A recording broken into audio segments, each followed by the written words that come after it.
আসসালামু আলাইকুম সবাইকে। আজকে চলেন শুরু করি ডিজিটাল মার্কেটিং, এফিলিয়েট মার্কেটিং কী, কীভাবে এখান থেকে আয় করা যায় সে বিষয়ে আপনাদের সাথে কিছু কথা বলবো।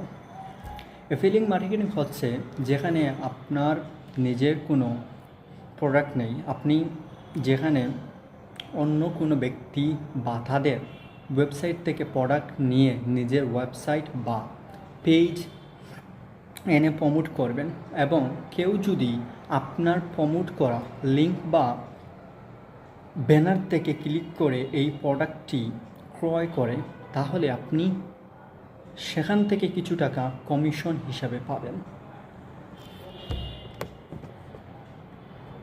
এফিলিয়েট মার্কেটিং এর জন্য বিভিন্ন ধরনের এফিলিয়েট ওয়েবসাইট রয়েছে, যেখানে আপনি কাজ করে আয় করতে